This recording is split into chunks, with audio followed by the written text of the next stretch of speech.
Mr. Lester, upon your plea of guilty to count 1, I find that you should be placed on probation for a period of 2 years with the Department of Corrections as a range 1 offender.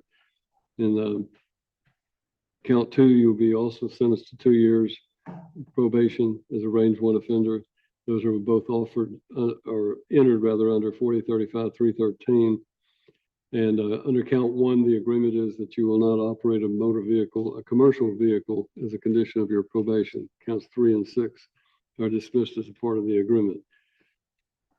I don't know all of the facts other than the fact that all of us who travel on the interstate day and night and are driving motor vehicles, and then we come upon or a 18-wheeler comes up on top of us, it's a scary situation to occur.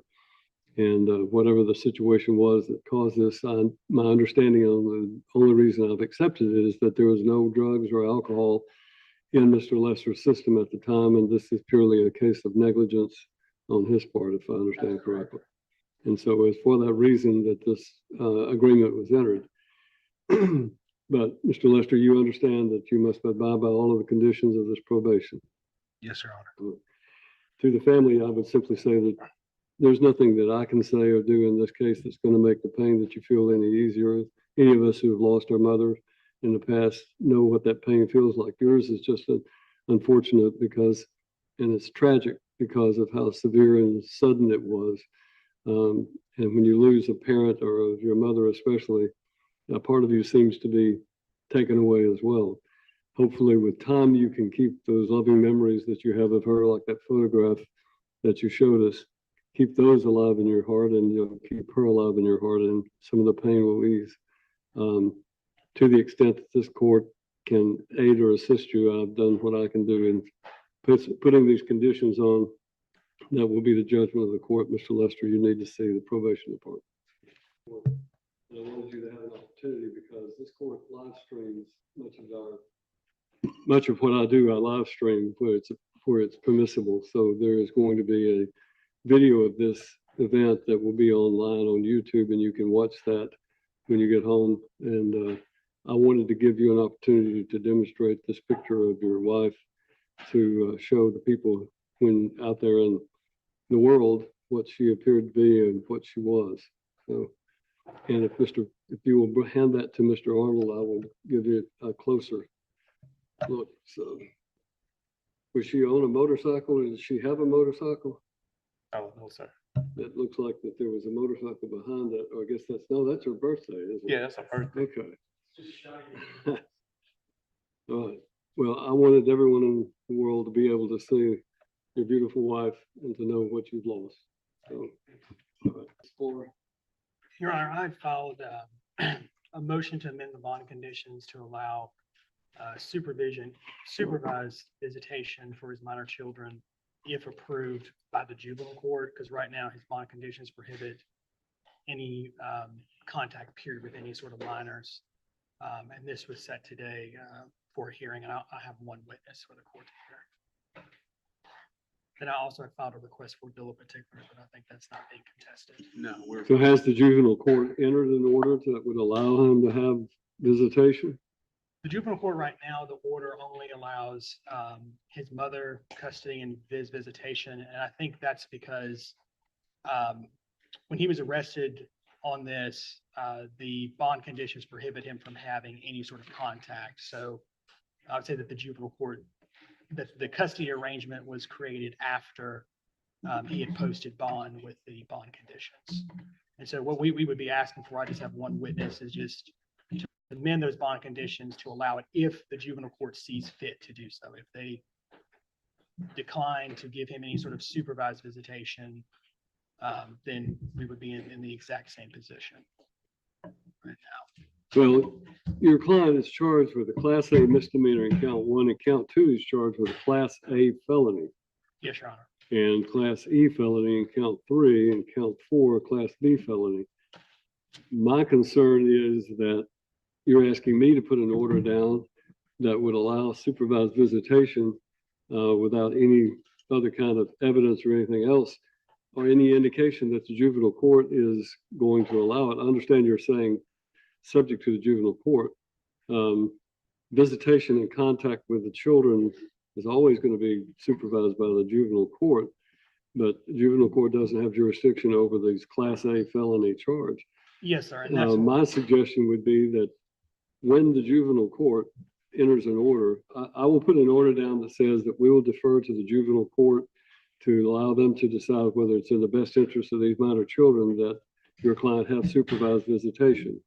And upon that, then you can revisit the issue with either me or one of the other judges that would allow, and I'm sure if the juvenile court says it's in the best interest of the children, then that may be pro forma for us to sign off on it. But I'm hesitant to put an order down in advance of the juvenile court making a finding that would allow that. And I understand you're asking for it to be subject to the juvenile court's order, but I don't want to infer to the juvenile court that I agree that the children ought to be allowed to have supervised contact with this man. If he's convicted of the Class A felony, he will be going to prison, obviously. yes.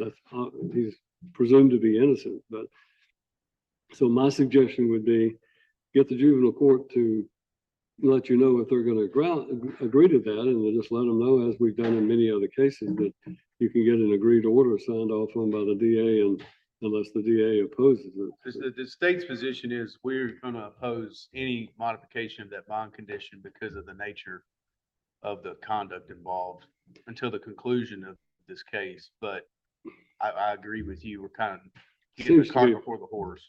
It seems to be premature for this court to be asked to do it when the juvenile court hasn't said that they would even agree to it. So I guess the only reason I filed it is because this court explicitly prohibits any contact with any juveniles, and I think that's what the juvenile court would also consider. So I just didn't want him to be in a situation of, I wanted to get this amended first, and then it would be obviously subject to the juvenile. well, we have a judge here every month. So is this a case that I have to hear?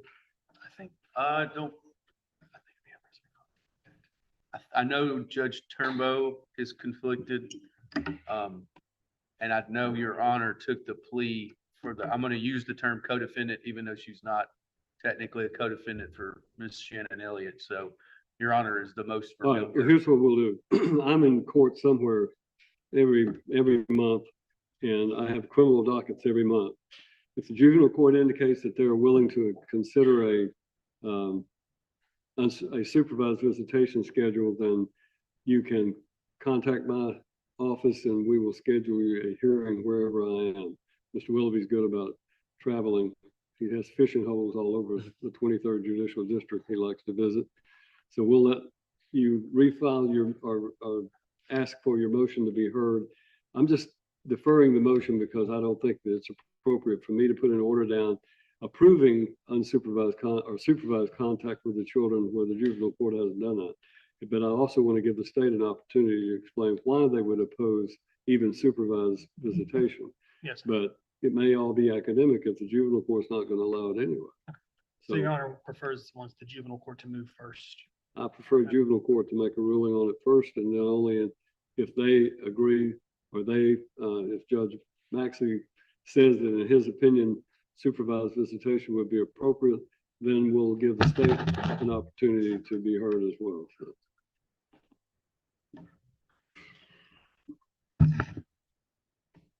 All right. Thank you, Your Honor. Thank you. I'm sorry. What is the status day right now? It'd have to be July, wouldn't it? I don't know if we set one in July. I think we were just tracking it today. Do you want to put it out? Are you scheduled to be in front of the juvenile judge anytime in the foreseeable future? No, Your Honor. I'm going to have to speak with my client about that.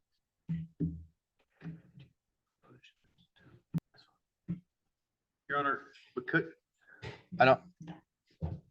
there's like 3 months of almost 8 hours a day videos that Mr. Pugh now has, but we had it. Is this the co-defendant to the woman that we had to enter the plea some time ago where the young boy was killed? Was beaten to death, yes. Beaten to death, and your office read a detailed Yes, day Your by Honor. day. Myself and description of General what the Sagan. video show. All right. What we were talking about because of the volume of digital evidence is a November 10th to see if Mr. Pugh has been able to, because like I said, we had a whole team of TBI that sped that up because they could divide and conquer. So if that's a suitable date for your honor for a status to see where we are. And then I think to put on the record, he did file a bill of particulars, but we're going to discuss that and try to get that remedy between us. So is July 14th the day that you're talking about or a different day? I was talking about November 10th. November 10th? Yes, sir.